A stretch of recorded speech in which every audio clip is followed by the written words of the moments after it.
Hello everyone, welcome back to my second channel happy moments 2। तो last part में हम लोग देखे थे साओजन को पता चलता है वांग ईबो ब्लैंक डेट में जाने वाला है और वो चाहता है उसे फॉलो करना और वहीं पे उसे मार डालना। लेकिन इधर ईबो को फील होने लगता है कि कुछ तो बुरा होने वाला है। तो पार्ट 4 हम लोग शुरू करते हैं।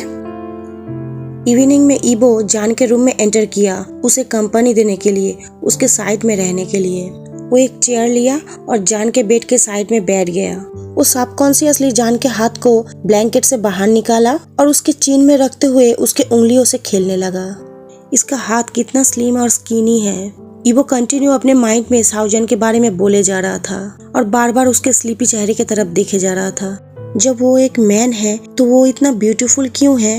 ईबो अपने दिमाग में ही अपने आप से सवाल करने लगा और फिर अपनी उंगलियों को साओजन के उंगलियों में लॉक करके साओजन की तरफ देखते हुए हंसने लगा। लेकिन थोड़ी देर में साओजन नींद में ही बेचैन होने लगा, जैसे कि वो नींद में कोई बुरा सपना देख रहा हो और इसी के वजह से उसके फेस और उसके पूरे बॉडी में कोल्ड स्वेट होने लगा। ये देखते हुए ईबो धीरे से साओजन को उठाने की कोशिश किया। वो उसके कानों में धीरे से कहने लगा, हे तुम ठीक हो? क्योंकि वो डैलिन और झाओलिन को जगाना नहीं चाहता था, जो कि उन लोगों के नेक्स्ट रूम में ही सो रहा था। लेकिन साओजन ईबो के बातों के ऊपर कोई रिएक्ट नहीं किया, बल्कि वो और भी ज्यादा बेचैन हुए जा रहा था। और ये देखते हुए ईबो बहुत ज्यादा पैनिक हो गया था। वो अब साओजन के दोनों चिक्स पे अपना हाथ रखते हुए कहा, हे तुम्हें क्या हुआ है? ईबो को पता ही नहीं था साओजन का बॉडी रिएक्ट कर रहा था उसके टैटू के वजह से। जान के बॉडी के ब्लड अभी लाइकन एनर्जी खोज रहा था। साओजन जब लाइकन सर्वेंट बना था उसी टाइम से ही वो उल्फ के एनर्जी से ही जी रहा था और इसी वजह से ही उसके लाइकन टैटू के ऊपर एक सील बन गया था। और ऐसा हो पाया कारण उसका लाइकन सर्वेंट बनने के शुरुआत में ये सब हुआ था। इवन वो एक बार भी लाइकन एनर्जी कंज्यूम नहीं किया था इसीलिए। लेकिन ईबो के टैटू के प्रेशर की वजह से साओजन के टैटू बाहर निकलना चाह रहा था। ईबो के टैटू इनडायरेक्टली उस उल्फ सिल्क को तोड़ रहा था और इसीलिए अभी साओजन को लाइकन एनर्जी की जरूरत है। क्या तुम एनर्जी लेना चाहते हो? ईबो जान को देख के सिर्फ गेस करते हुए ये पूछा। जब उसे एलन का बात याद आया। एलन का बातों के मुताबिक उल्फ सर्वेंट जब इंजोर रहता है तब उसे हमेशा एनर्जी की जरूरत पड़ता है उसके मास्टर से। एक सेकंड का भी बिना देर किए ईबो इमीडिएटली साओजन के ब्लैंकेट को उठाया और उसके साइड में जाके लेट गया उसको हक करते हुए। ईबो सिर्फ चाहता था साओजन को शांत करना, जो कि कंटिन्यू बहुत ज्यादा बेचैन था। तुम 1 मिनट रुको, मैं ट्राई कर रहा हूँ मेरा एनर्जी तुम्हें देने की। सॉफ्टली ईबो ये कहते हुए अपना आंखें क्लोज किया और अपना एनर्जी साओजन के बॉडी में ट्रांसफर करने लगा। ठीक उसी तरह जब कोई पर्सन पेट भरा हुआ महसूस करता है और फिर खाना खत्म करने के बाद शांत हो जाता है, साओजन के बॉडी भी धीरे धीरे उसी तरह हो गया जैसे वो ईबो के लाइकन एनर्जी को कंज्यूम कर लिया था। साओजन जो अभी पूरा फुल हो चुका था वो तुरंत सो गया और साथ साथ उसके बैक के सारे घाव भी धीरे धीरे ड्राई होने लगा जब तक कि ना पूरा ठीक हो जाए। ईबो जब फील किया साओजन के बॉडी अब शांत हो गया है और वो पूरा पीसफुली सो भी गया है, वो साओजन को अपने हक से रिलीज किया, फिर बेड में से उतर गया। वो जान के बॉडी को अच्छे से ब्लैंकेट से कवर कर दिया, फिर उसके चेहरे की तरफ देखते हुए सोचने लगा, स्ट्रेंज, ब्रदर एलन ने कहा था कि उल्फ सर्वेंट्स लाइकन एनर्जी नहीं ले सकता, लेकिन ये अभी देखने में पहले से बेटर लग रहा है। उसका फेस पहले के जैसा बिल्कुल भी फील नहीं रहा। अगर मैं तुम्हें पसंद करता हूँ तो क्या मैं तुम्हें जैंग इसिंग से छीन लूं? सडनली ईबो के माइंड में ये क्रेजी थॉट आने लगा। लेकिन ये क्रेजी थॉट आने से ईबो बिल्कुल भी सरप्राइज नहीं हुआ था, बल्कि कंटिन्यूअसली उसके माइंड में बहुत सारा बातें चले जा रहा था। फिर वो साओजन के फेस के सामने गया और धीरे से कहा, तुम्हें मेरे साथ रहना चाहिए। इस बीच विला के बाहर उस अंधेरे एटमॉस्फेयर में सिर्फ चांद के रोशनी में कोई उस विला को ऑब्जर्व कर रहा था। साओजन जब सुबह अपना आंखें खोला तो वो अपने बॉडी में कुछ अजीब महसूस किया, क्योंकि वो बहुत ही फ्रेश महसूस कर रहा था। वो अपना घाव, अपना पेन कुछ भी फील नहीं कर पा रहा था, बल्कि वो अपने आप को बहुत ही हेल्दी फील कर रहा था। वो तुरंत उठ के बैठा और अपने हाथ और शोल्डर्स को मूव करने लगा। वो कोई भी पेन फील नहीं किया। तो वो चेक करने के लिए अपने लेफ्ट हैंड को अपने बैक में लेके गया जहाँ पे बैंडेज किया गया था। वो याद किया उसके बैक में बहुत सारा घाव था, लेकिन अभी वो फील कर रहा है उसके बैक में कोई घाव नहीं है। अभी उसका घाव परफेक्टली हील हो चुका है। तो वो अपने आप से सवाल करने लगा, लेकिन ये कैसे हुआ? साओजन फील किया डोर को कोई ओपन करके अंदर आया है, तो वो अपना सर को घुमा के देखने लगा कौन है। डैलन एक ट्रे में साउजन के लिए खाना लेके उस रूम में आया था। डैलन साउजन से पूछा, ओ तुम उठ गए हो, आज तुम कैसा फील कर रहे हो? साउजन चुप था, कोई रिप्लाई नहीं दिया, सिर्फ डैलन की तरफ देखे जा रहा था। उसे पता है जो पर्सन उसे अभी सेव किया है वो वांग यीबो को जानता है और इसी वजह से साउजन और भी सावधान हो जाता है। डैलन ट्रे को साउजन के लैब में रखते हुए कहा, ओ ये तो मैं भूल ही गया, तुम तो बात ही नहीं कर सकते, तुम खाना खा लो तो तुम जल्दी से रिकवर कर पाओगे। साउजन थोड़ा हिचकिचाहट के साथ उस खाने की तरफ देखने लगा और तभी ईबो उस रूम के अंदर आया। साउजन फिर से नजर उठा के ईबो की तरफ देखने लगा। ईबो भी साउजन से पूछा, हाय तुम उठ गए हो, आज तुम कैसा फील कर रहे हो? डैलन कहा, मैं भी यही चीज उससे पूछा था, लेकिन क्या तुम भूल गए हो, वो बात नहीं कर सकता। ये सुन के ईबो डैलन की तरफ स्माइल किया, फिर साउजन की तरफ देखते हुए पूछा, ये क्यों खाना नहीं खा रहा है, क्या तुम्हें ये खाना पसंद नहीं आया? फिर से साउजन सिंपली साइलेंस था और उन दोनों की तरफ देखे जा रहा था। डैलन ईबो के हाथों में सॉफ्टली मारते हुए कहा, मैं तुमसे कहा ना वो बात नहीं कर सकता। और ये कहते हुए डैलन उस रूम से चला गया। जैसे डैलन उस रूम से गया, ईबो साउजन के पाँव के सामने बेड पे बैठ गया। साउजन इमीडिएटली अपने पाँव को खींच लिया ईबो के सामने से। मुझसे डरने की कोई जरूरत नहीं है, बिलीव मी, मैं तुम्हें हर्ट नहीं करूंगा। सॉफ्टली ईबो ये कहते हुए साउजन के लैप में से वो खाने का ट्रे उठाया, लेकिन तुरंत साउजन ईबो के हाथ को पकड़ लिया। ईबो पूछा, क्या तुम ये खाना खाना चाहते हो? साउजन ईबो के बातों पे नोट किया और अपने मन में सोचने लगा, मुझे यहाँ से बचने और जल्द से जल्द वांग यीबो को ढूंढने के लिए खाना खाना पड़ेगा। ईबो साउजन के लैप में वो खाने का ट्रे वापस रख दिया और साउजन इमीडिएटली खाना खाना स्टार्ट किया। ईबो साउजन को खाते हुए देख के हंस रहा था। धीरे से अपना खाना खाओ। ईबो ये कहते हुए साउजन के होठों के बाएं कॉर्नर पे जो खाना लगा हुआ था उसे साफ करने के लिए अपना उंगली लेके गया, लेकिन साउजन तुरंत अपने फेस को घुमा लिया। वो देखने में बहुत ही ज्यादा डरा हुआ लग रहा था। लेकिन साउजन को इस हालत में देखते हुए ईबो कहा, सॉरी, मैं जस्ट तुम्हारे होठों के लेफ्ट साइड पे जो खाना लगा हुआ था उसे क्लीन करना चाहता था। साउजन कुछ देर के लिए ईबो की तरफ बस देखता रहा, फिर अपना खाना खाना स्टार्ट कर दिया और ईबो साउजन की तरफ बस देखे जा रहा था। साउजन खाना खाते खाते नजर उठा के पूरे रूम को देखने लगा। ईबो साउजन के इंटेंशन समझ गया और उससे पूछा, क्या ये जानना चाहते हो ये जगह कौन सा है? साउजन ईबो के बातों पे नोट किया तो ईबो कहा, ये मेरे विला है जो हैतन सानिया में है। साउजन नोट किया जैसे वो ईबो का बातों का मतलब समझ गया है और फिर से खाना स्टार्ट किया और ईबो फिर से उसके तरफ देख के हंसने लगा।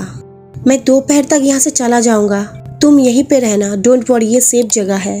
ईबो ये कहा और साउजन सिर्फ सिंपली उसके बातों पे नोट किया। इसके बाद ईबो साउजन के चेहरे की तरफ कुछ देर के लिए देखा और फिर फाइनली उस रूम से बाहर निकल गया। जैसे ही ईबो उस रूम से बाहर निकला, साउजन इमीडिएटली अपना खाना खत्म किया। वो अपने आप से बोलने लगा, मुझे पता करना होगा कहाँ पे वांग यीबो ब्लैंक पे जाने वाला है कि मैं वहाँ पे जा पाऊँ और उसे मार पाऊँ। साउजन रिलीफ का सांस लिया जब वो देखा ईबो उस विला से बाहर चला गया है, क्योंकि साउजन बहुत अच्छे से ये आइडिया कर लिया था ईबो एक गुड स्टॉकर है और उसका एनर्जी ग्रेट है। जब तक ईबो इस विला में रहेगा जान यहाँ से निकल नहीं सकता। साउजन अब विंडो की तरफ से स्लोली डोर की तरफ आया और डोर को धीरे धीरे खोल के देखने लगा बाहर का सिचुएशन क्या है। वो देखा डैलन वहाँ पे बैठा हुआ है और एक अदर पर्सन भी वहाँ पे बैठा हुआ है जो कि झाओलिन था। वो उन लोगों का बैक साइड देख पा रहा था। वो अपना कान को शार्प किया ये सुनने के लिए झाओलिन फोन पे किसी के साथ क्या बात कर रहा है। झाओलिन अपने फोन में आंसर देने लगा, यस मिस लियांग, ईबो आपसे मिलेगा आपके फैमिली रिसोर्ट में 11 बजे। हाँ, वो पहले से ही बरगद के पेड़ सानिया में अपना जगह जानता था, है ना? ऑलराइट, मैं आपके पास से एक गुड न्यूज सुनने का इंतजार कर रहा हूँ मिस लियांग। ये कहते हुए झाओलिन अपना कॉल काट कर दिया। साउजन भी धीरे से डोर को क्लोज किया और उसके दिमाग में अभी चल रहा था बरगद के पेड़, वो प्लेस यहाँ से ज्यादा दूर नहीं है, मुझे वहाँ पे पहुँचना होगा वांग यीबो वहाँ पे पहुँचने से पहले। साउजन तुरंत अपने कपड़े को चेंज किया और फिर उस विला के चारों तरफ देखने लगा अपने बेडरूम के विंडो से ही। जब वो फील किया सब कुछ सेफ है, वो धीरे से विंडो को ओपन किया और वहाँ से जंप करते हुए नीचे आ गया और फिर चलते हुए विला से निकल गया बरगद के पेड़ की तरफ जाने के लिए। साउजन के लिए थोड़ा सा भी डिफिकल्ट नहीं हुआ मिस लियांग के फैमिली रिसोर्ट को ढूंढने में, जो कि ईबो का ब्लेंडेड स्पॉट था। वो थोड़ा सा भी अपना टाइम वेस्ट किए वो एक घुसपैठ की तरह उस रिसोर्ट में घुस गया और मिस लियांग के रूम को ढूंढने लगा जो कि वांग यीबो का ब्लेंडेड पार्टनर थी। साउजन मिस लियांग के रूम में घुसा और मिस लियांग को एक हिट किया। मिस लियांग तुरंत बेहोश हो गई साओजन तुरंत अपना कपड़ा चेंज करके मिस लियांग का कपड़ा पहन लिया और फिर एक वेल भी पहन लिया अपने शॉर्ट हेयर को छुपाने के लिए कि सब कोई उसे मिस लियांग समझे। फिर वो उस रूम से निकल के मीटिंग प्लेस पे जाने लगा। लकीली उसे उस रूम में एक स्मॉल ड्रिगर मिल गया था। वो इमीडिएटली उस ड्रिगर को अपने वेस्ट में छुपा लिया क्योंकि वो आज प्लान ही किया था वांग यीबो को मार डालेगा। वो अपना रिवेंज लेगा जैंग यीसिंग के पेरेंट्स को मारने का, जिसे वो अपना फैमिली समझता था। वो अपने मन ही मन में वांग यीबो को कर्स करने लगा, जहाँ पे यीसिंग का पूरा फैमिली को डिस्ट्रॉय कर दिया गया है और यीसिंग अभी भी सफर कर रहा है और यहाँ पे ये कमीना ब्लेंडेड पे आया है। सच में ये एक सेमलेस क्रिएचर है। साओजन मीटिंग सीट में आके बैठ गया, जो एक पार्क के बीच एक ऊंचा हॉल में था।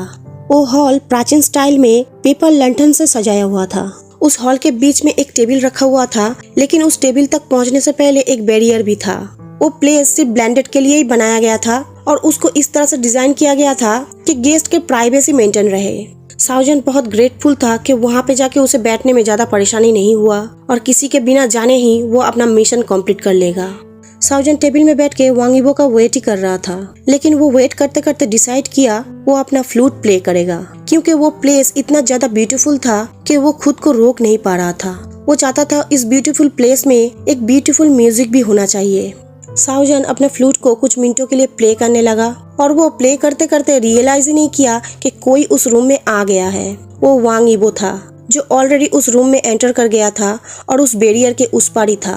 साओजन अपने म्यूजिक को अपने दिल से, अपने सोल से प्ले कर रहा था। उसके म्यूजिक में उसका सारा इमोशन छुपा था, इसीलिए वो अपने चारों तरफ अटेंशन नहीं दे पाया। यीबो वहाँ पे खड़ा होके उसके सामने जो सीन चल रहा था उसको देख के घोंट लेने लगा और उस फ्लूट के साउंड को भी सुने जा रहा था, जो कंटिन्यू मेलोडियसली प्ले हुए जा रहा था। यीबो खड़ा होके उस ब्यूटीफुल मेलोडी को एंजॉय कर रहा था और ये सुनते सुनते उसके माइंड में बस एक ही इंसान का फिगर इमेज चलने लगा, लेकिन वो इंसान तो इंज्योर है और उसके भीला में है अभी। यीबो डिसाइड किया वो उस म्यूजिक को जब तक कि न खत्म हो तब तक सुनेगा। यहाँ पे मैं आप लोगों को बता देती हूँ, यीबो को अभी तक नहीं पता कि साओजन ही वो लाइकन सर्वेंट है, बस वो थोड़ा थोड़ा गेस किया है। और साओजन को भी ये अभी तक नहीं पता कि जो इंसान उसे सेव किया है वही वांग यीबो है। और आगे जाके मिस लियांग के साथ जो यीबो का कन्वर्सेशन होने वाला है उसमें मैं साओजन का ही पिक्चर यूज करूंगी। तो आगे सुनने से पहले ये चीज आप लोग याद रखना। तो मैं फिर से इस पार्ट को शुरू करता हूँ। जैसे ही म्यूजिक खत्म हुआ, यीबो साओजन को कहा ब्यूटीफुल प्ले। साओजन बहुत ही ज्यादा सरप्राइज हो गया, कारण उसके जाने बिना ही वांग यीबो वहाँ पे आ गया था। लेकिन फिर से वो ग्रेटफुल था क्योंकि उसके और यीबो के बीच एक पार्टीशन था। वो केयरफुली स्मॉल डिगर को बाहर निकाला, जो वो पहले ही अपने साथ लेके आया था। वो अपने आप को प्रिपेयर करने लगा, अगर वांग यीबो उससे मिलने अंदर आएगा तो उसे इस ट्रिगर की जरूरत पड़ेगा। आप आ गए हो यंग मास्टर वांग, साओजन ये कहा, लेकिन साओजन के वॉइस यीबो के कानों में मेलोडियस, सॉफ्ट, ब्यूटीफुल सुनाई दे रहा था। मैं ये एक्सपेक्ट नहीं किया था मिस लियांग, आपके ब्यूटीफुल म्यूजिक के अलावा भी आपका वॉइस भी इतना ज्यादा मेलोडियस होगा। I feel lucky. साओजन हंसते हुए आंसर दिया, क्या आप भी म्यूजिक पसंद करते हो यंग मास्टर वांग? यीबो कहा, नॉट रियली, लेकिन कुछ दिन पहले मैं एक जगह पे एक फ्लूट का म्यूजिक सुना, जो बिल्कुल आप जैसे अभी बजा रहे थे ठीक उसी तरह था और उसे मैं अभी तक भूल नहीं पाया। आप सच में एक रोमांटिक पर्सन हो young master Wang. I am glad to meet you.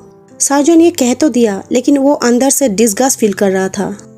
मैं भी मिस लियांग, मैं सिर्फ आपके म्यूजिक को सुना हूँ और आपके ये मेलोडियस वॉइस को, और मैं आपको देखने के लिए उत्सुक हुए जा रहा हूँ। क्या मैं आपको देख सकता हूँ?